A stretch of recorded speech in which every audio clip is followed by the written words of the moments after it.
Muy buenas noches y bienvenidos a este nuevo webinar que vamos a tener hoy desde Comunidad Doyo. Eduardo Snape, director y fundador de la comunidad, les saluda. Me acompaña Sheila Pérez de Ávila. Sheila, saluda a la audiencia, por favor. Hola, buenas noches. Un placer estar con ustedes. Bienvenidos todos a este webinar nuevamente en virtual con ustedes. Teníamos rato que no hacíamos un webinar y la gente preguntará por qué. No es que no estamos activos, sino que hemos estado haciendo otras actividades que voy a aprovechar para contar. Para los que son nuevos en los eventos de Comunidad Doyo y para aquellos que ya participan, no está de más reforzar. Nosotros somos una organización que tiene como único propósito cambiar vidas a través de la ciberseguridad. Eso significa que te ayudamos a decidir por una carrera en cyber o te ayudamos a conseguir un empleo en ciberseguridad. ¿Cómo lo hacemos? Tenemos dos pilares principales. El primer pilar son actividades que buscan divulgar, promover la importancia de la ciberseguridad a todos los niveles. Nivel ejecutivo, nivel técnico, usuario final, adolescentes, a todo el mundo queremos explicarle por qué es importante la ciberseguridad. ¿Y cómo lo hacemos? A través de eventos masivos, conferencias. Tenemos 3. B-Sides, que es una franquicia norteamericana que tenemos el placer de representar aquí en Panamá. Y ahorita en enero de 2023 vamos a tener la edición número 4 de B-Side. También en julio hacemos DoyoConf, que es una conferencia sobre tecnología y un poco de ciberseguridad que es propietaria, es full de comunidad Doyo, por eso se llama DoyoConf. Y tenemos una que hacemos a finales de, en este momento lo vamos a hacer a inicios de noviembre, que se llama AmaliaConf, que es nuestra apuesta a los temas de Machine Learning e inteligencia artificial. Adicional a esas conferencias tenemos talleres, tenemos webinar como esto, charlas presenciales, etcétera, todo para que las personas conozcan la importancia de la ciberseguridad.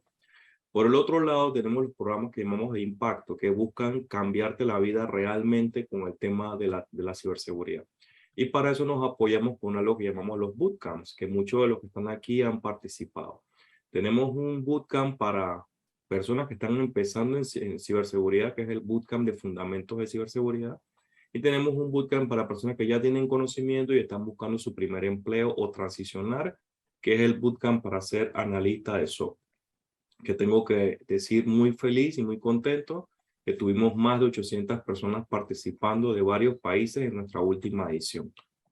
Y para aquellos jóvenes que no están claros en qué estudiar y quisieran aprender un poco más de tecnología para decidirse, tenemos líderes programadores, un programa que lidera Sheila Pérez de Ávila. Y me gustaría que Sheila mencionaras un poquito las estadísticas de líderes, cómo nos fue en estas ediciones. Sí, bueno, nosotros tuvimos un alcance de 348 chicos a lo largo de todo el país, chicos de todas las provincias e incluso comarcas. La comarca Novebolé también nos acompañó. De hecho, hoy nos acompañan también chicos que fueron participantes de varias generaciones, que fueron 3 en realidad. Tuvimos 3 generaciones de líderes programadores durante todo un año. Y fue una experiencia muy buena porque ellos se llevaron mucho de lo que es el contenido de los fundamentos de tecnología y también recibieron instrucción en lo que es liderazgo, autoconocimiento, todo lo que es desarrollo social y cómo ellos también pueden impactar a la sociedad. Así que es un proyecto súper bonito y la verdad es que estoy bien contenta de que estén conectados también con nosotros, ¿no? Así como el resto de nuestros colegas que nos han acompañado. Correcto, entonces es importante mencionar que esta dupleta que estamos aquí, también hacemos dupla en Impulso Cyber, el podcast que ha creado Fundación Comunidad Doyo para que ustedes puedan aprovechar el tiempo que en el tranque o en algún lugar que estén haciendo otra cosa, pero que puedan aprovechar para conocer historias de referentes latinoamericanos en ciberseguridad. Tenemos personas de varios países de Latinoamérica que comparten durante 45 minutos o tal vez una hora cómo ellos iniciaron en cyber, cómo se mantienen actualizados, y qué consejos le dan a las personas que quieran hacer una carrera similar a la de ellos. Así que los invito a buscarnos en las plataformas principales, Spotify, Google Podcast y Apple Podcasts. Las actividades de Fundación Comunidad Hoyo no pudieran ser realidad sin el apoyo de empresas benefactoras. Ahí en la pantalla les comparto quiénes son esas empresas que nos están apoyando. Y hoy es especial para reconocer a un nuevo benefactor, Compulab, una organización de la que me siento orgulloso de ser cliente. Tengo que hacer ese disclaimer. Además, soy amigo de Raquel Seferli, entonces gracias Raquel por apoyarnos y por estar contribuyendo a que podamos impactar positivamente la vida de miles de personas.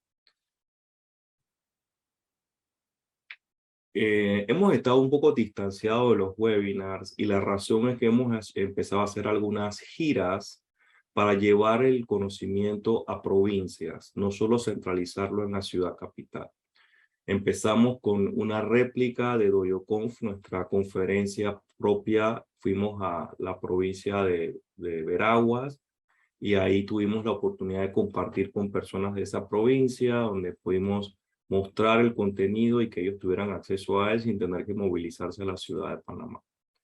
Además, estamos haciendo algunos programas con los chicos de líderes para darle continuidad a ese programa, y en esta ocasión hicimos un taller de Ruby on Rails, una plataforma de desarrollo web que está muy popular, la usan muchas organizaciones tipo Airbnb, Basecamp, etc.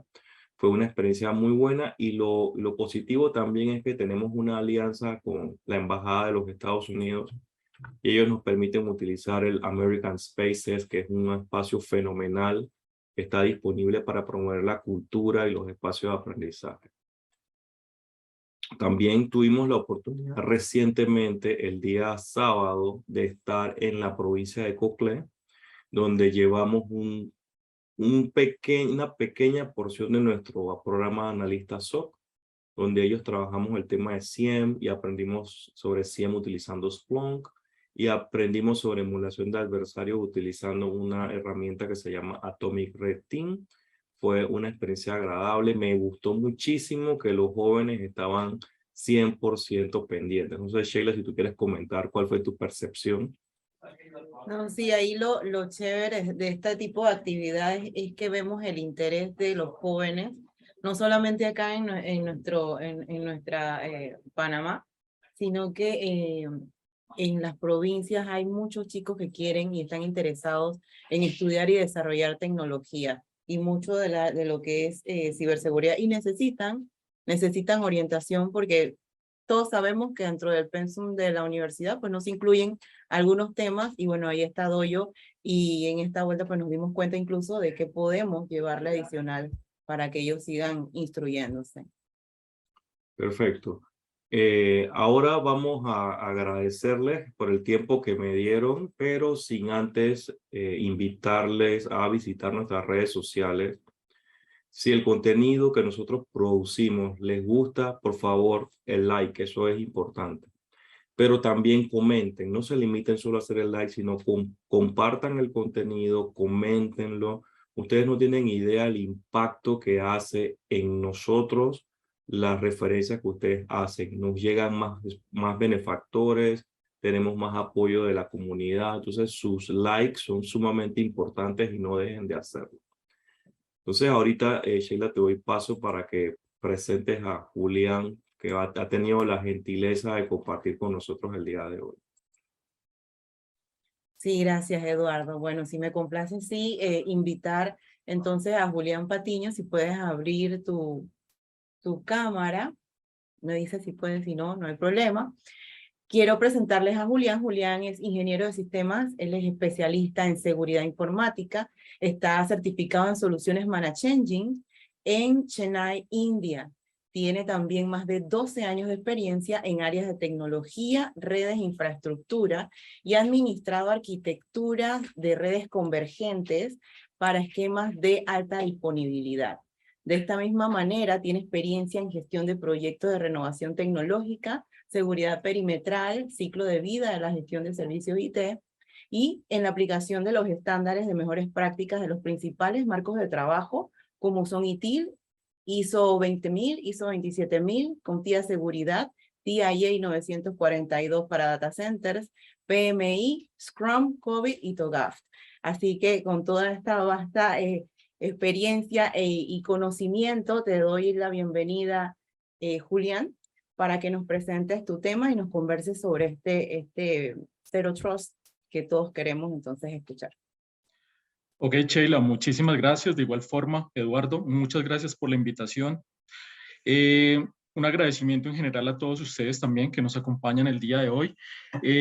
Como lo comenta Sheila, mi nombre es Julián Patiño. Permítanme, voy a compartir mi presentación en este momento. Permítanme un segundo. ¿Me confirman si la pueden ver? Sí, correcto. Perfecto. Bueno, entonces, como les indicaba, yo trabajo para una compañía como lo es ManageEngine, que es de origen indio. Ya llevamos más de 20 años en el mercado. Y es un gusto para mí estar compartiendo con ustedes el día de hoy. Básicamente, como lo vemos en el título de la ponencia, vamos a hablar un poco acerca de los ciberataques y los negocios, que hoy en día pues tienen un nivel de correlación en múltiples contextos, que ya lo vamos a ver también asociado a un caso de uso bastante interesante. Tal vez la mayoría de ustedes escucharon del ataque que sufrió Uber en el mes de septiembre. Entonces vamos a dilucidar un poco acerca de la taxonomía de ese ataque, de cómo específicamente pudieron ir ganando privilegios, en este caso los atacantes, como lo fueron Lapsus específicamente, y teniendo en cuenta que esta comunidad de atacantes de origen británico, que según indican algunas investigaciones, son una serie de adolescentes, nos muestra de que en verdad hoy en día no es necesario ser una sociedad organizada específicamente para poder empezar a encontrar determinadas brechas de seguridad en cualquier tipo de organización, sin importar cuál sea su core de negocio, su tamaño de empresa. Entonces, la idea es que de este tema vamos a poder sacar muchas lecciones aprendidas para que las podamos aplicar. Como sabemos, aquí a esta ponencia se conectan tanto profesionales de la industria, pero de igual forma estudiantes y muchas personas que hasta ahora están empezando a entender el contexto de seguridad. Entonces, es muy interesante este contexto, como lo vamos a analizar y poder ver cómo de todos estos temas podemos aprender de múltiples formas. Entonces, aquí, precisamente dando inicio, me gustaría iniciar con una parte de estadística, ya que pues básicamente como lo vemos en la lámina, más del 70% de las violaciones de los datos recientes se debieron precisamente a un abuso de privilegios. Y cuando hablamos de privilegios específicamente, es simplemente un permiso asignado que puede llegar a tener hoy en día no solamente un usuario, sino cualquier recurso que se conecte a través de Internet. Hoy en día vemos de que estamos haciendo uso incluso de la inteligencia artificial, procesos basados en RPA, Robotic Process Automation. Entonces, vemos de que la forma como se conectan nuestros sistemas, que hoy en día son ecosistemas distribuidos bastante densos en múltiples contextos, vemos de que para la mayoría de las organizaciones se generan muchos puntos ciegos sobre los cuales un atacante puede convertir una vulnerabilidad en una amenaza. Entonces, específicamente, como podemos ver también, algo de estadística en este contexto, vemos de que las filtraciones de los datos en los últimos años han atacado a compañías en todos los sectores específicamente, y además un principio de la seguridad nos indica específicamente de que el riesgo siempre va a existir en cualquier tipo de infraestructura, por más de que implementemos una política, una buena práctica, tengamos una excelente infraestructura. A nivel de seguridad no es una realidad de que el riesgo siempre va a existir en algún contexto y nuestra labor específicamente es minimizar el impacto que esto va a generar. Entonces, teniendo en cuenta esto, también me gusta iniciar lo que es el concepto de Zero Trust mostrándoles esta lámina específicamente, ya que pues tal vez todos los que en algún momento empezamos a aprender de seguridad nos enseñaron desde un principio de que existía un concepto de una red segura, que era todo lo que estaba detrás de nuestro esquema de seguridad perimetral, que para este caso era un firewall, y todo lo que iba de cara hacia Internet era lo que contemplábamos específicamente como esa zona hostil, de donde provenían específicamente la mayoría de los ataques específicamente. Entonces, eso lo aprendimos en múltiples contextos, incluso en múltiples materias de fundamentos de ciberseguridad. Se manejaba este contexto hace algún tiempo de que existía una red segura y una red insegura. Ahora, cuando hablamos de un esquema basado en Zero Trust, que si lo traducimos, nos indica ese contexto, confianza cero.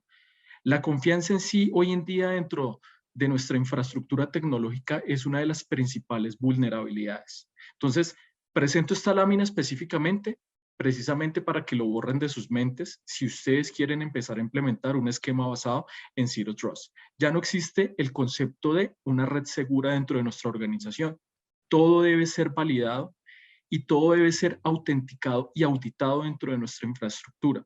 Entonces, vamos a observar que específicamente, también teniendo en cuenta que posterior a la pandemia, se generó un hecho bastante disruptivo en la mayoría de las organizaciones, ya que, como podemos ver, el trabajo híbrido tal vez le hacía sentido a algunas organizaciones antes de la pandemia, tal vez a organizaciones de tipo financiero, de tipo tecnológico, pero la mayoría de las organizaciones estábamos en ese esquema tradicional de específicamente asistir a una locación específica, a utilizar los canales tradicionales de comunicación y asistir presencialmente a nuestros distintos trabajos. Vimos de que con la disrupción de la pandemia se empezó a manejar un contexto como lo fue específicamente el cambio organizacional, todo este concepto que empezaba a cambiar desde la mentalidad de las organizaciones para poderse adaptar específicamente a estos nuevos retos, que como vemos específicamente, cuando hablamos de un trabajo híbrido, ya algunas organizaciones, a pesar de que ya no estamos en época de pandemia, algunos han articulado este proceso y han venido llevando este trabajo de ofrecer sus aplicaciones y todos los servicios que utilizan cada uno de los trabajadores, sin importar cuál sea su ubicación específica. Pero que, como vemos específicamente, se generan también una serie de desafíos dentro de las áreas de seguridad. Como vemos, el trabajo híbrido articuló, generó una calidad de vida para muchos trabajadores, para algunas organizaciones ha generado un proceso de reducción de costos en cuanto a locaciones específicas, pero ha generado un gran desafío en cuanto a tener en cuenta de que ya el perímetro ya no es nuestro headquarter y algunas oficinas secundarias, sino que el perímetro hoy en día específicamente puede ser cualquier dispositivo, cualquier lugar del mundo, cualquier tipo de conexión, y que esto tiene que verse reflejado en que debemos garantizar nosotros como organización de que nuestros colaboradores que están generando este proceso de trabajo híbrido, primero tengan disponibilidad a sus aplicaciones y a los procesos específicos que les permiten realizar sus trabajos, pero en paralelo también garantizar de que la seguridad de la información en cuanto a la integridad, la confidencialidad y la disponibilidad, que son los principios fundamentales basados en lo que es el marco como es ISO 27000, nos indica de que debemos garantizar específicamente estos principios para que todo esto pueda fluir de una manera correcta. Entonces, como vemos, el inicio del trabajo híbrido permitió específicamente de que algunos de nuestros usuarios estén un poco más expuestos a múltiples ataques, como lo pueden ser la suplantación basada en phishing, los ataques de acceso remoto, como vemos específicamente el nuevo perímetro son los endpoints que utilizan nuestros usuarios hoy en día y que, como sabemos, un endpoint ya no es simplemente un dispositivo como lo es un PC, un laptop, puede ser un teléfono móvil, puede ser una Chromebook, pueden existir distintos dispositivos e incluso hoy en día debemos acostumbrarnos a que con la llegada de las redes 5G, todo ese ecosistema que viene de Internet de las cosas van a empezar a consumir servicios de manera masificada y al igual como vemos elementos de infraestructura y seguridad en nuestras organizaciones hoy en día, como lo puede ser un router, un switch, un firewall, vamos a empezar a entender de que un sinnúmero de sensores y elementos de ese ecosistema de Internet de las cosas vamos a tener que integrarlos a nuestro esquema de seguridad, ya que van a estar consumiendo procesos y servicios dentro de nuestra lógica de negocio. Entonces, teniendo en cuenta todo esto, uno de los principales vectores de ataque que se presenta en todo este contexto es precisamente la ingeniería social. Tal vez ustedes pensarán que la ingeniería social es una técnica, una táctica que se ha venido implementando ya hace un par de décadas por los piratas informáticos, pero la verdad es que la ingeniería social, y como lo podemos ver en la lámina representada en ese caballo de Troya, básicamente representa la suplantación, y específicamente la suplantación la ha manejado el ser humano a lo largo de toda su historia. Si ustedes revisan tal vez en películas, en artículos, en libros que hablan de la época griega, pueden encontrar de que básicamente el caballo de Troya, que fue utilizado específicamente por lo que fue el ejército griego, para vulnerar en ese entonces un bastión que tenía el ejército troyano y que era razón de su orgullo específico, ya que con base en esos muros, en ese bastión que tenían en la antigüedad, impidieron de que muchas otros ejércitos los conquistaran en su momento. Pero en este caso particular, el ejército griego aprovechó una debilidad en cuanto a una creencia específica que tenía el ejército troyano y su devoción por el dios Apolo.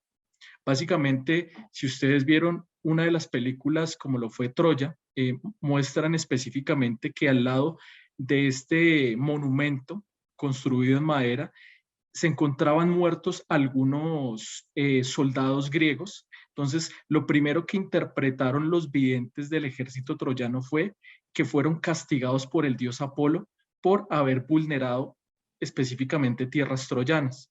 Su recomendación en ese momento fue entrarlo dentro del bastión de Troya, y pues ya todos sabemos específicamente que con base en este engaño, en esta suplantación, fue asediada todo lo que fue la ciudad de Troya en su momento.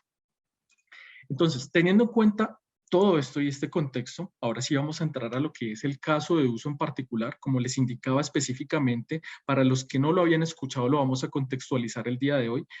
Uber sufrió un ataque a principios de septiembre. Específicamente, el único comunicado oficial que realizó propiamente la organización fue esto, específicamente dentro de sus redes sociales, en el cual básicamente estaban indicando de que estaban respondiendo a un ataque, un incidente de ciberseguridad, que estaban ya en contacto con todas las unidades de ley y que si se presentaba alguna actualización específica, estarían publicándolo a través de sus redes oficiales.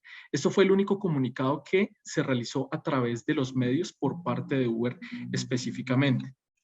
Posterior a ello, tal vez muchos encontraron en sus redes sociales de que uno de los atacantes, específicamente, como lo indicábamos, empezó a postear algunos chats específicamente sobre los cuales indicaba cuál fue la metodología que utilizó para poder acceder en primera instancia a lo que fue la infraestructura directamente de Uber. Y aquí es donde vamos a empezar a aplicar algunos de los principales procesos de lecciones aprendidas con base en este caso de uso.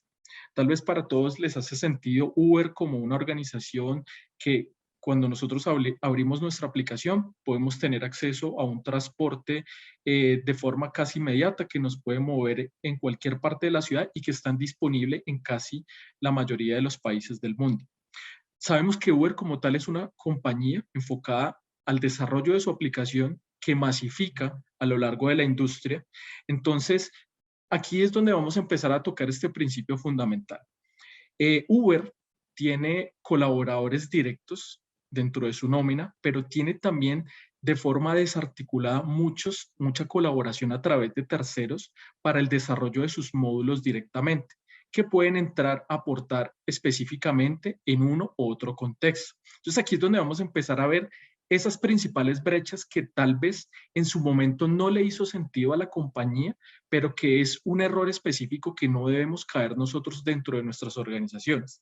Y es que se conozca el área de seguridad con sus áreas usuarias. Aquí como se pudo contextualizar en la recopilación de algunos datos específicos, se pudo saber de que el atacante encontró un acceso específico sobre un colaborador, un tercero, que no estaba vinculado directamente por nómina a Uber y que específicamente, como les indicaba, esta área, estos terceros, tenían acceso a determinados repositorios sobre los cuales subían algunos release de los códigos que desarrollaban propiamente, pero en ningún momento generaban un proceso de contacto con su área de seguridad. Entonces aquí, como lo podemos observar en esta comunicación a grandes rasgos, básicamente el atacante nos empieza a indicar de que en primera instancia pudo obtener un acceso específico a través de WhatsApp hacia básicamente uno de los usuarios que fue atacados específicamente. Entonces aquí es donde vamos a encontrar también un contexto para que podamos aprender de que no toda la información específica como números telefónicos que utilizamos de forma personal debemos publicarlos directamente en nuestros perfiles, tanto perfiles profesionales como perfiles de redes sociales.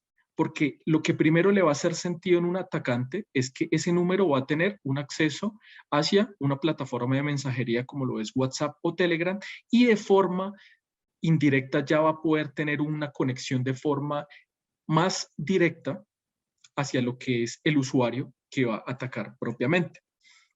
Entonces, básicamente vamos a empezar a dilucidar cómo fue la taxonomía de este ataque. Básicamente, tal vez muchos lo han visto en los principios fundamentales cuando vamos a hacer un proceso de pentesting, estamos aprendiendo los principios de seguridad.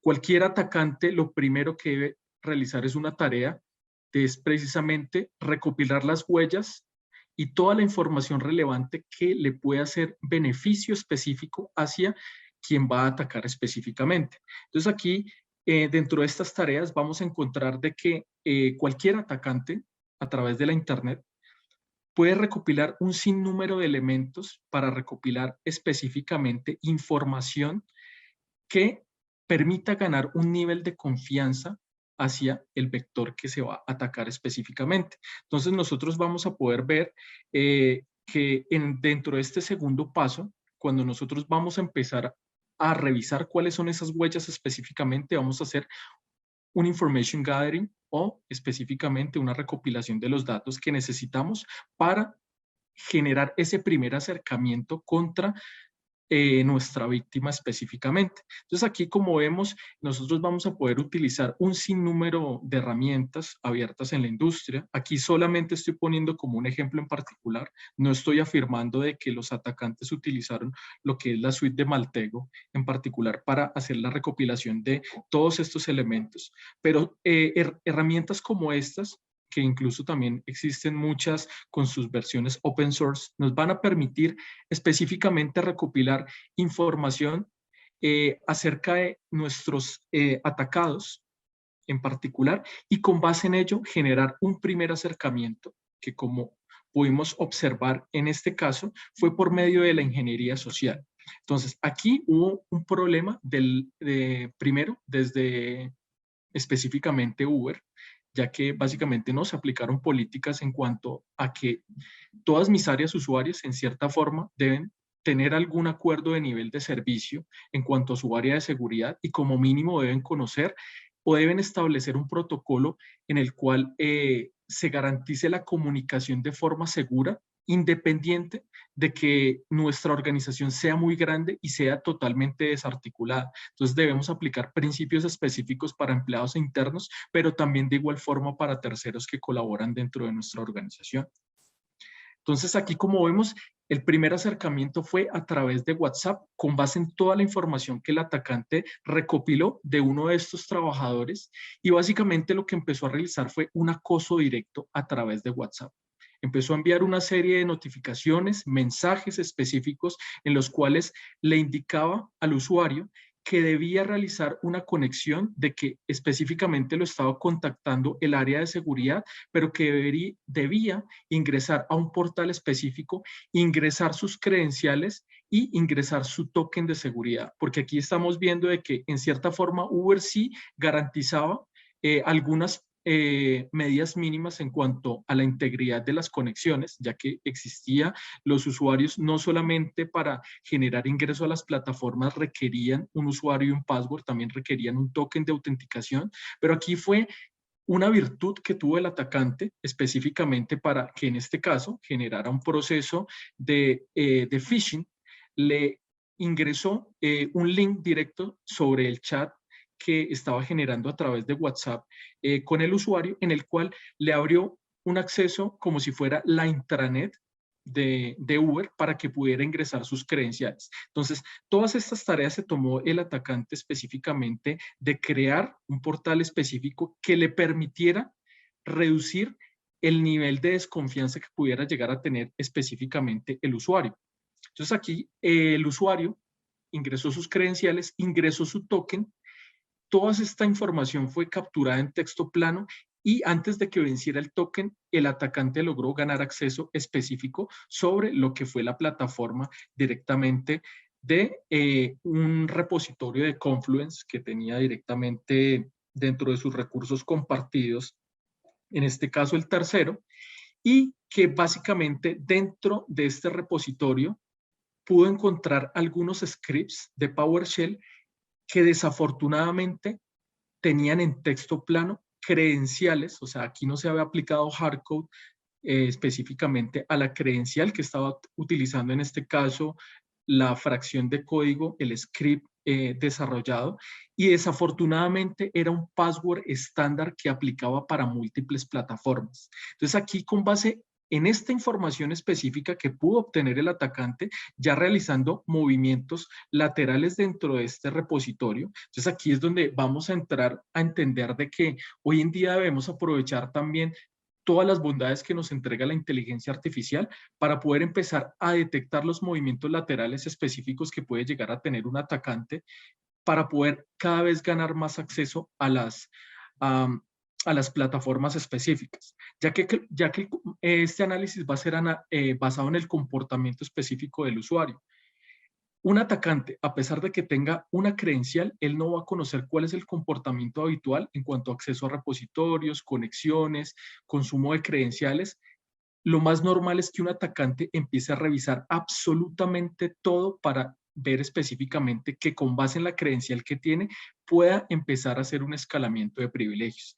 Esto en una herramienta va a generar un patrón de desviación que específicamente nos va a poder ayudar a interpretar de que hay un comportamiento anómalo desde el usuario que está utilizando esta credencial. Entonces aquí específicamente debemos apoyarnos también específicamente en algunas plataformas que nos permitan realizar todo este contexto. Pero siempre partiendo específicamente, como ustedes vieron, enfocando a la evangelización de nuestros usuarios. En muchas ocasiones nosotros caemos en ese error de que básicamente no contextualizamos a nuestros usuarios finales. En este caso era un grupo de ingenieros que como base específica tenían los conceptos de seguridad implementados dentro de su currículum, pero que como vemos nosotros que hemos estado en contacto con la seguridad de una u otra forma, en muchas ocasiones caemos en ese exceso de confianza, de que nosotros nunca vamos a ser vulnerados, ya que tenemos un contexto básico de cómo puede ser la taxonomía de un ataque. Entonces, nosotros siempre debemos generar un proceso de evangelización de nuestros usuarios para evitar de que en primera instancia temas como la ingeniería social sean los desencadenantes de este tipo de ataques. Entonces aquí como vemos, a través de esa credencial que no estaba cifrada dentro de los scripts de PowerShell, se generó un desencadenamiento de acceso a otras plataformas. En este caso, se pudo acceder al Tycotic, que era su herramienta, en este caso, de gestión de identidad, y con base en ello ya se desencadenó un acceso específico a todo lo que fueron tanto las plataformas de colaboración, infraestructura que tenían en ambientes on-premise y servicios que tenían desplegados en cloud. Entonces, como ven, de un error mínimo se pueden desencadenar una serie de eventos que específicamente, adicional a ello, el atacante siempre va a seguir un vector de ataque específico, que aquí me gusta también hacer un análisis y una referencia sobre lo cual nosotros podemos aprender, y es con base en los principios que nos entrega el MITRE ATT&CK o el MITRE ATT&CK, como lo conocen en algunas partes, y es específicamente la tarea que se tomaron en su momento algunos investigadores de poder entender cómo es el comportamiento de cualquier atacante, sin importar cuál sea su naturaleza, para poder empezar a aplicar todas las técnicas y tácticas específicas que se pueden llegar a determinar para poder empezar a hacer la recopilación de información, hacer el análisis de la huella específica, las tareas de ingeniería social y todo esto específicamente asociado a un comportamiento específico, que como vemos ya está dentro de una documentación y que la mayoría de las herramientas estándar hoy en día enfocadas a lo que es la gestión de la identidad y el aseguramiento de los activos nos va a poder entregar información relevante en cuanto a todo este contexto. Entonces aquí con base en el MITRE o el MITRE ATT&CK vamos a poder ver cada uno de los pasos que tomó el adversario en este caso para poder ganar acceso y generar un proceso de exfiltración de datos, que específicamente fue lo último que generó básicamente el atacante, sacar algunos datos específicos. Entonces, aparentemente no hubo pérdidas de información dentro de lo que es la parte de pérdida y fuga de datos. Se generó fue una fuga de datos específicamente. Y este mismo contexto en particular, este mismo grupo de atacantes, entonces pudieron realizar todos estos pasos.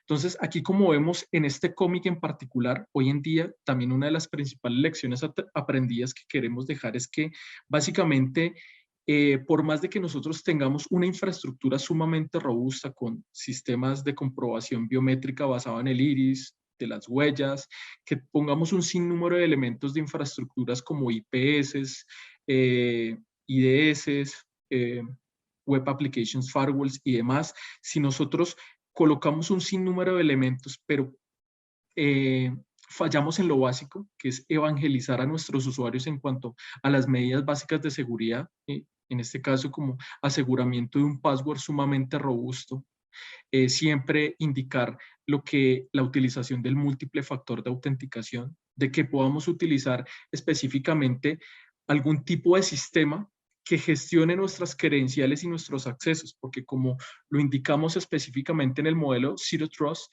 ya no van a existir administradores específicamente que sean dueños de las credenciales. Una credencial siempre debe ser utilizada en el momento que se requiere y posterior a ello debe perder su utilización específicamente.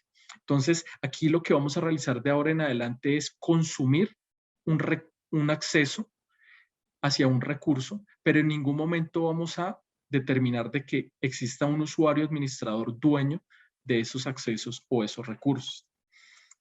Entonces, aquí como podemos ver, dentro de los fallos específicos que se encontraron, básicamente se falló en uno de los principios fundamentales que encontramos hoy también en lo que es la filosofía de DevSecOps, que la seguridad debe venir específicamente desde la creación de nuestro código fuente. Se falló en ese principio básico y es un error que cometen mucho hoy en día las áreas de desarrollo, a pesar de que existen frameworks como lo es DevOps, que nos ayudan a reducir esa brecha específica que está dentro del área de desarrollo y el área de operaciones para hacer liberaciones de software de forma continua.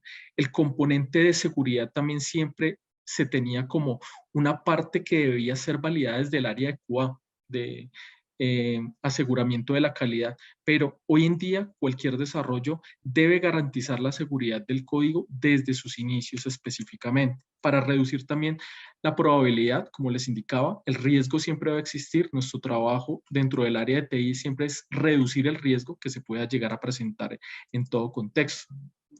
Adicional a ello, pudimos observar de que básicamente Uber no fue la única víctima que tuvieron específicamente esta comunidad de hackers. También en paralelo ellos lanzaron, como decimos específicamente, lanzaron la red para ver cuántas organizaciones con la misma metodología podían caer. Entonces, básicamente, de la misma forma cayó Rockstar.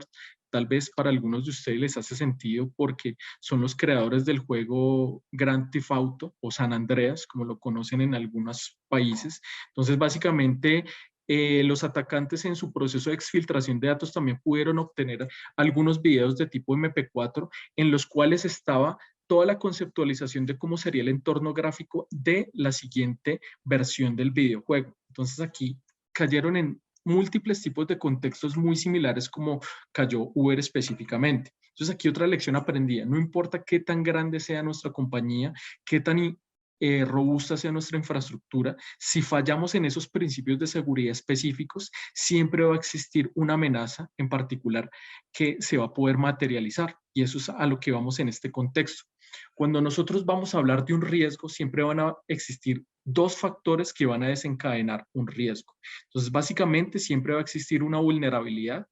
Cuando hablamos de vulnerabilidad específicamente, hacemos contexto específico sobre lo que es las debilidades que tiene nuestro sistema. Entonces, cuando hablamos de sistema, no es solamente la infraestructura tecnológica, sino nuestra estrategia de seguridad. Nuevamente, siempre me gusta hacer el énfasis. Nuestra estrategia parte de la evangelización de nuestros usuarios y poder basarnos en políticas y buenas prácticas y esto trasladarlo hacia lo que es el contexto de la seguridad dentro de la infraestructura informática. Y siempre va a existir una amenaza específicamente. Puede ser una amenaza interna, pero también una amenaza externa. Y aquí, como ustedes lo ven en el complemento, siempre el eslabón más débil de la cadena en toda esta serie va a ser el usuario final. Y que, como les indicaba, el usuario final no es un usuario común y corriente, somos todos los usuarios. Nosotros como seres humanos tenemos el factor de error dentro de nuestra naturaleza. Entonces tendemos a fallar en múltiples contextos y más cuando son en aplicación de buenas prácticas. Entonces, siempre es necesario que nosotros reduzcamos el riesgo o el vector de que una amenaza se pueda materializar, reduciendo la probabilidad de que las vulnerabilidades se incrementen dentro de nuestras organizaciones. Entonces, con base en ello, ya pues vamos a poder dilucidar de que vamos a necesitar primero para poder implementar un modelo basado en Zero Trust, en primera instancia, reducir los riesgos y esto siempre va enfocado a lo que es el exceso de privilegios. Entonces, nosotros necesitamos monitorizar de forma periódica cuál es la naturaleza de toda nuestra infraestructura, cuál es la naturaleza de nuestros servicios. Ya lo vamos a mirar a continuación que con base en este marco cada uno de los elementos que hacen parte de la entrega del servicio tiene una importancia específica. Debemos ver de que el acceso a las aplicaciones y los datos confidenciales se va a generar siempre hoy en día desde múltiples fuentes. Ya no van a ser únicamente usuarios, sino un sinnúmero de procesos, recursos y servicios los que van a consumir un acceso o una credencial dentro de nuestra infraestructura. Todo esto siempre va a generar un desencadenamiento de movimientos laterales y esto se va a volver indetectable dentro de una red si no nos apoyamos específicamente también en componentes basados en inteligencia artificial, que como vemos, tal vez muchas veces evaluamos nuestro contexto específico a tomar una herramienta como lo es un CIEM, un correlacionador de eventos, que nos va a poder medir las trazas de todo lo que pasa dentro de nuestra infraestructura, pero en múltiples ocasiones también necesitamos evaluar el comportamiento de nuestros usuarios. Entonces, y este comportamiento se basa es en la utilización de las credenciales de los cuales ellos hasta el momento son dueños, pero que como les indicaba, la idea es que traslademos o eliminemos ese concepto de confianza y todo sea validado y autenticado dentro de nuestra plataforma. Entonces, como vemos, todo esto desencadena de que se exploten muchos riesgos por personas internas, externas o ex empleados dentro de la organización, porque en muchas ocasiones caemos en esa mala práctica de que se genere el proceso de outboarding o terminación del contrato de una persona, pero esa persona sigue teniendo credenciales de forma indefinida y no sabemos si sigue teniendo acceso a nuestra infraestructura de forma no autorizada. Entonces, como vemos hoy en día, un acceso privilegiado lo pueden consumir personas, servicios, aplicaciones, un sinnúmero y un ecosistema de procesos que básicamente genera un gran desafío para las áreas de seguridad si no generamos un control de acceso definido, un repositorio centralizado y que nos permita hacer una gestión correcta de la identidad y la utilización de esos privilegios que está dentro de nuestra infraestructura tecnológica. Entonces aquí es donde nosotros en muchas ocasiones vamos a caer en esos problemas específicamente que tal vez para muchos les hace sentido de que llegamos a una organización y vamos a encontrar que dentro de los respaldos hoy en día todavía siguen manejando credenciales específicas de su infraestructura en hojas de Excel, en archivos de texto. específicamente.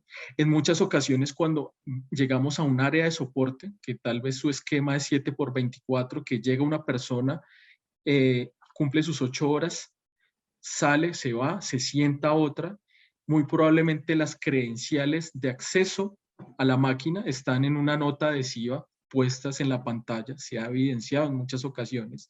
Y recordemos de que las áreas de monitoreo pueden ser un punto fundamental sobre el cual puede partir un atacante para empezar a hacer un proceso de escalamiento y ganancia de privilegios dentro de una infraestructura más crítica. Entonces vemos de que también en cuanto al acceso, quienes administramos las credenciales en muchas ocasiones, como vemos, se comparten distintos tipos de credenciales bajo demanda dentro de múltiples usuarios y no sabemos qué tratamiento se le están dando a estas credenciales específicamente, y solo cuando se presenta un incidente de seguridad es que entramos a revisar dentro de los logs a encontrar la huella de qué fue lo que pasó. Y finalmente no hay un control específico, no hay unas políticas claras, definidas y unos procesos específicamente que nos ayuden a alinearnos a un marco de trabajo y implementar una buena práctica dentro de nuestra organización.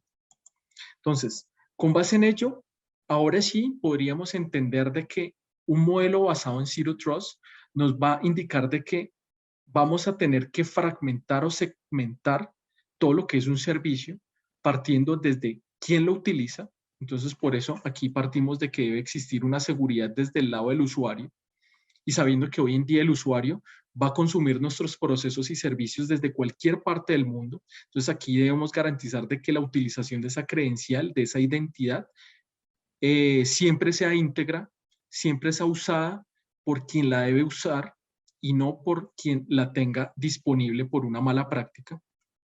Debemos asegurar hoy en día el dispositivo, debemos asegurar el medio de comunicación conforme este dispositivo está accediendo, en este caso ya a nuestras aplicaciones. Entonces, como sabemos, la seguridad de la red ya no está solamente dentro del perímetro, sino usualmente si el usuario va a conectarse a través de una VPN, a través de un canal dedicado, a través de una MPLS dentro de múltiples sedes, una red metropolitana que se tenga dentro de la organización, o simplemente hasta a través de un portal corporativo, haciendo utilización de servicios activos hoy en día, como lo puede ser SD-WAN, que está ganando bastante acogida por la flexibilidad que entrega en la comunicación de los servicios. Entonces debemos garantizar de que, sin importar cuál sea la forma como se accede a la red, debemos validarla y garantizar de que el acceso siempre es validado. La seguridad de la aplicación, muy importante, como lo sabemos, que debe ir desde la base, desde que generamos nuestro propio código que va a ir publicado a través de ese web service que consume el usuario a través de un navegador o a través del dispositivo móvil cuando lo descarga a través de una APK específicamente, o una aplicación de escritorio. Sin importar cuál sea el medio, debemos asegurar la aplicación y la comunicación cuando el usuario, usando un dispositivo, accede a la información, para que finalmente, lo más importante, no se genere un proceso o de pérdida de datos o de fuga de información. Entonces, estos son los principios fundamentales sobre los cuales debemos empezar a asegurar una filosofía basada en Zero Trust. Entonces, ¿por dónde pueden empezar todas las empresas para poder empezar a implementar esta metodología? Primero, como lo indicábamos, es identificar cuáles son nuestros usuarios, cuál es nuestro rango, nuestro nicho, dilucidar o descomponer la aplicación y los servicios que nosotros tenemos, muy probablemente nuestras organizaciones asociados a un catálogo de servicios. Esto lo digo basado en buenas prácticas de gestión de servicios de TI. Saber cuáles son los servicios, quiénes son sus stakeholders o usuarios, quiénes son los responsables de los procesos, de los servicios, y que con base en ello aquí nos tenemos que apoyar en herramientas de monitoreo y herramientas de correlación de eventos que nos ayuden a determinar cuál es ese ecosistema y cuál es el alcance, para que con base en ello podamos pasar a ese segundo punto, que es clasificar cuáles son los tipos de usuarios y cuál es su nivel de riesgo en cuanto a la utilización de una credencial privilegiada, porque vamos a encontrar que también dentro de nuestras organizaciones van a haber usuarios privilegiados con credenciales que debido a la naturaleza de esa credencial y de la plataforma, van a ser un usuario con un mayor nivel de riesgo. Entonces, ahí es donde pasamos a la tercera parte, que es poder determinar una postura específica en todos estos elementos. Como vemos, gestionar un riesgo alto, medio o bajo, pero orientado tanto al usuario, al dispositivo que está utilizando, a la forma como se comunica a través de la red, cómo accede a la aplicación y cómo accede finalmente a los datos dentro de la organización. Entonces, ese es el tercer punto muy fundamental para empezar a implementar una metodología o unas buenas prácticas basadas en Zero Trust. Zero Trust no es ninguna herramienta, no es ninguna Biblia específica, es solamente un conjunto de buenas prácticas que tiene que ir asociado nuevamente a un proceso de evangelización también de nuestros usuarios para poder reducir el riesgo y que finalmente podamos llegar a esa cuarta etapa que es asegurar. Entonces aquí sí ya con base en todo lo que hemos podido recopilar en estas tres primeras partes, ya podemos empezar a definir cuál es nuestra postura de seguridad apoyada, como les decía, en primera instancia en lo que es una filosofía basada en la evangelización de nuestros usuarios y posterior a ello ya acompañado hacia lo que es una buena práctica de un marco de trabajo y finalmente complementado por una infraestructura tecnológica acorde a nuestras necesidades, nuestro core de negocio y también nuestro presupuesto específicamente. Entonces, ¿cómo debería ser un escenario ideal para poder acceder a todo este contexto?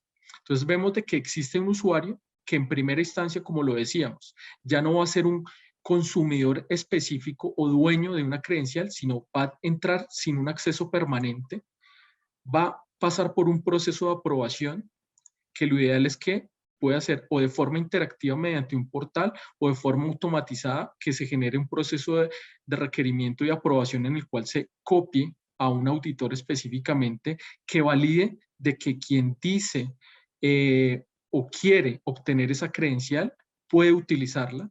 Entonces, y que durante este proceso de aprobación se le otorgue ese acceso privilegiado, pero que de igual forma todo esto pueda ser monitorizado durante la utilización de esa credencial, porque no es solamente validar el control de acceso, también es necesario monitorizar dentro de un proceso de auditoría la utilización de esa credencial por parte del usuario y que finalmente el acceso sea removido. Entonces, de esta forma nosotros podemos garantizar de que si en algún momento de esta cadena de comprobación se ve comprometida una credencial, simplemente en el momento en el que se quita el acceso, también la credencial específicamente ya no puede ser utilizada por el atacante. Entonces, estas serían como las formas como nosotros podríamos empezar a implementar una filosofía basada en Zero Trust. Entonces, como lo vemos, la idea es que nosotros podamos empezar un proceso de autenticación adaptativa basada en el contexto y la naturaleza de la conexión. Ya vamos a remover esa frase específica de que yo soy el administrador y soy el dueño de ese recurso. Todos vamos a ser consumidores de un acceso. Vamos a ser evaluados en cuanto a nuestra postura y esa evaluación de la postura va desde el usuario hasta el punto final y pasando por cada una de las cadenas de comunicación de entrega del servicio. Entonces, todo esto me va a permitir también hacer una evaluación de riesgos sobre el acceso a los datos, que como vemos, vamos a poder partir de un marco inicial, pero siempre nosotros generamos un proceso de mejora continua. Entonces, este proceso de evaluación entra en un ciclo indefinido en el cual nosotros siempre vamos a encontrar puntos de mejora, porque siempre, vuelvo y lo digo, el riesgo siempre va a existir. Por más de que nosotros implementemos un sinnúmero de elementos, siempre va a existir una nueva forma de vulnerar una plataforma. Y siempre en la mayoría de los casos, esa forma como se encuentra la vulneración es en errores o fallos que cometemos los seres humanos. Entonces, básicamente esto es lo que en esencia podríamos utilizar para empezar a implementar una filosofía basada en Zero Trust dentro de nuestras organizaciones. Como lo vemos aquí, existen 6 pasos específicos fundamentales que orientadas a ese proceso de identificación, análisis, contextualización, parametrización de los riesgos, nos van a poder permitir realizar una postura específica que nos garantice una seguridad íntegra dentro de nuestra plataforma tecnológica. Básicamente esto era lo que tenía para compartir con ustedes durante esta ponencia. Espero haya sido del agrado de todos ustedes y aquí vamos a pasar al proceso o a la parte de las preguntas específicas que se hayan dado durante la socialización de esta temática. Muchas gracias, Julián. La verdad es que ha estado súper interesante todo lo compartido desde que fue ese análisis de la anatomía del ataque de Uber, que muchas veces pues nosotros, por pensar que tenemos esos pequeños controles iniciales como es un MFA, pues también puede verse vulnerado, ¿no? Recientemente ya incluso están adicionando al MFA el uso del OTP. Así que Es correcto. es otro modelo que también es bueno implementar. Entonces, sí tenemos por acá, bueno, nos pregunta justo que si Zero Trust es un modelo de Microsoft específicamente. No, básicamente Zero Trust, como sabemos, es una metodología. Lo podríamos determinar específicamente como una línea base, pero no es directamente de Microsoft. Fue básicamente recopilada por múltiples tipos de investigadores que decidieron o encontraron específicamente con base en análisis forense de múltiples casos de uso, de que básicamente debía existir un camino a seguir precisamente para reducir el riesgo y esas brechas que se generan muchas veces precisamente partiendo en la mala implementación de políticas, en la escasa evangelización que tenemos de nuestros usuarios. Entonces, básicamente nosotros a Zero Trust no le podríamos poner una marca de que esto es de Microsoft o esto es del fabricante X o Y, no es simplemente, fue básicamente como esto es una estrategia. Esta sería la mejor forma de definirlo. Es una estrategia que fue abierta hacia la comunidad y que básicamente la podemos adoptar en cualquier tipo de organización sin importar cuál sea su core de negocio y que podemos partir de principios básicos que, como los vimos ahí en los slides, no requiere específicamente de que contratemos una super consultoría o que tengamos una super infraestructura tecnológica. Es simplemente que podamos empezar a aplicar poco a poco esa estrategia articulándolo a nuestra razón de ser en el negocio. Sí, gracias, efectivamente.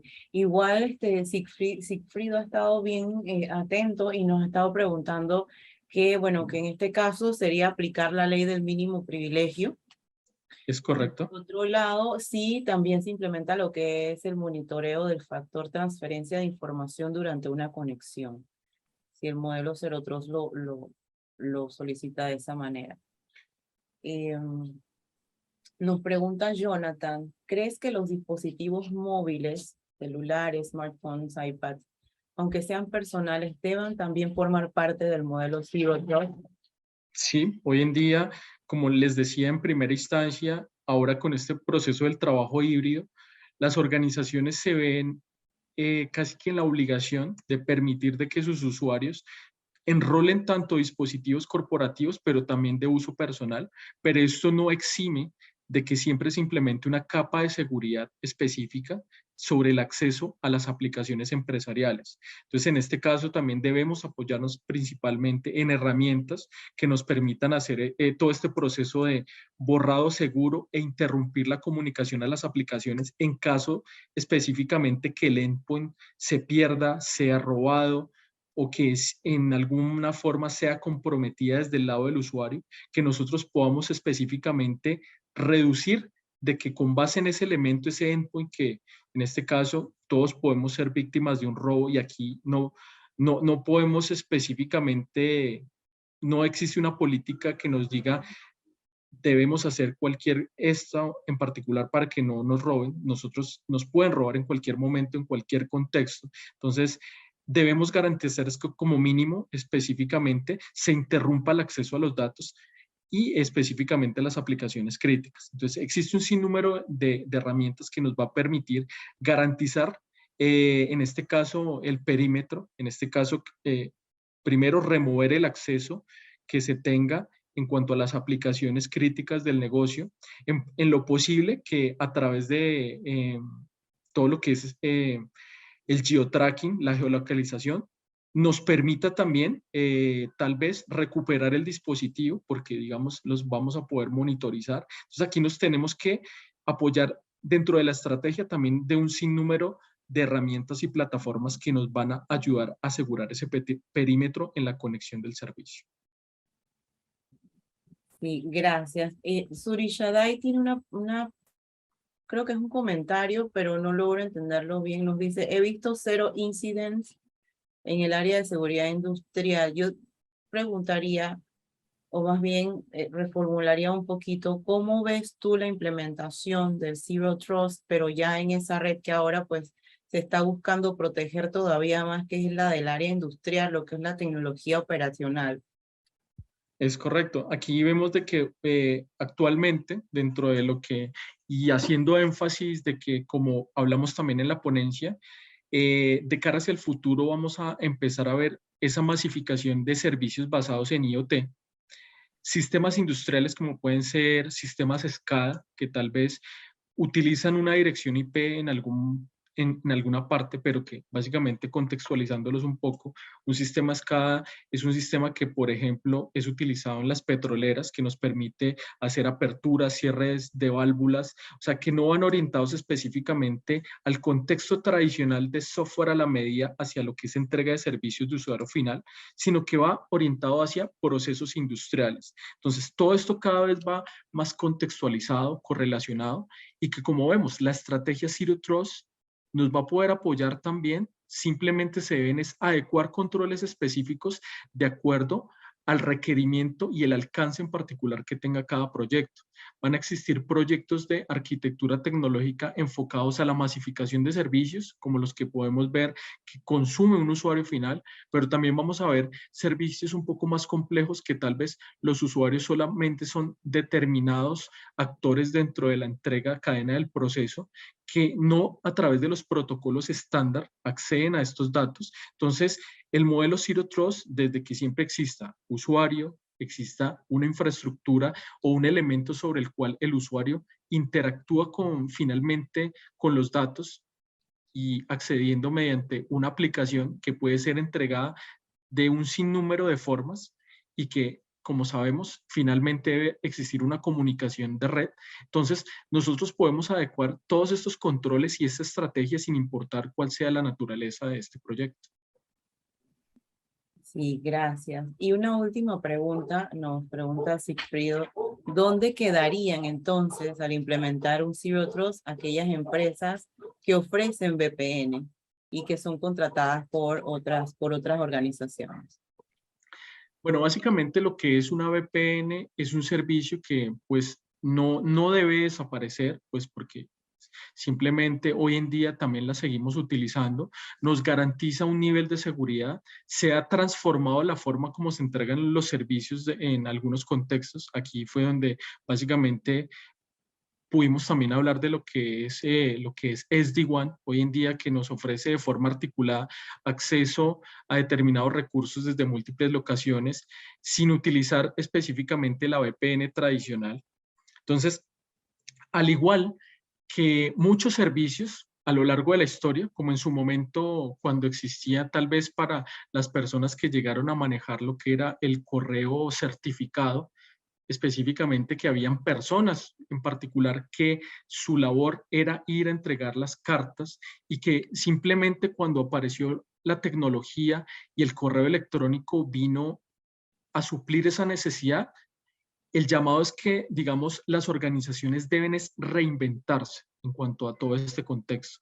No es simplemente entrar en un estado de alarma, simplemente porque la naturaleza de la entrega de los servicios cambia. Entonces, esto es un llamado para que todos siempre tenemos que estar en un proceso de transformación continua.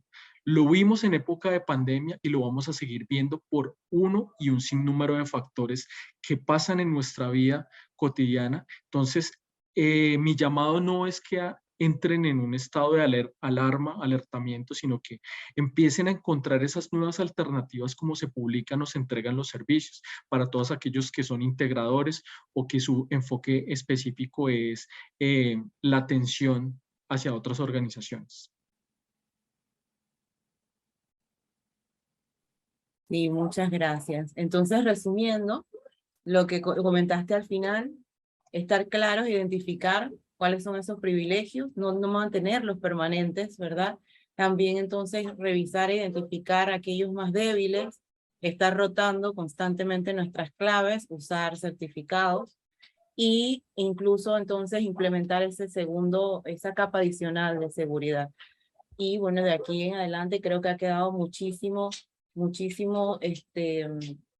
conocimiento todavía por seguir investigando y nutriéndonos. La verdad es que te agradezco muchísimo toda esa información que nos tienes y que nos has brindado el día de hoy compartido.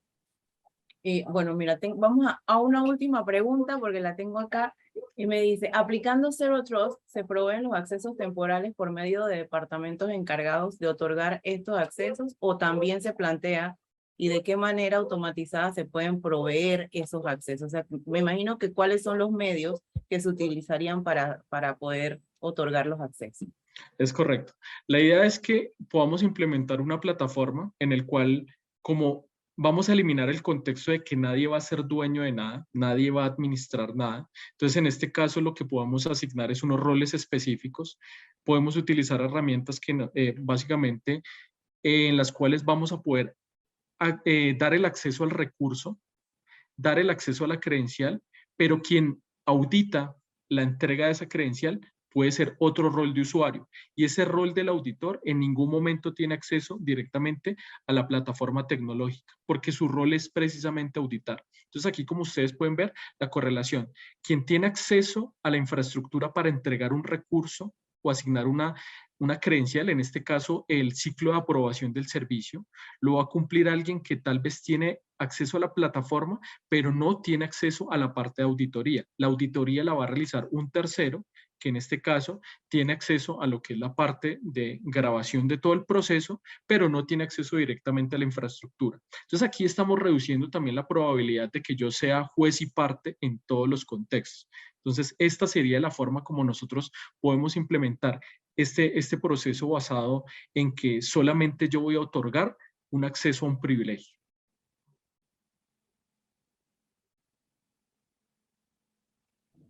Muchas gracias, Julián. Entonces, damos por cerrada la sesión de preguntas. Acá nos están dando las gracias por esta información compartida. Eduardo, ¿quieres decir despedirte del público? Bueno, agradecerle a Julián la gentileza de haber compartido con nosotros el día de hoy. Tuve la oportunidad de conectar con Julián en Bogotá cuando estuve en el evento de Manas Engine y también me lo crucé en un evento aquí en Panamá. Así que muy agradecido por tu tiempo, Julián. No, claro que sí. El agradecimiento también va de mi parte, Eduardo, Sheila y a toda la comunidad. Un gusto haber estado con ustedes el día de hoy, estar compartiendo un poco de lo que hemos visto en el contexto y pues hacer énfasis a que sigan apoyando a la comunidad, se sigan uniendo. La idea es de que siempre todos aportamos, todos apoyamos y todos aprendemos. Gracias. Claro que sí. Listo. Hasta luego, que estén bien. Buenas noches.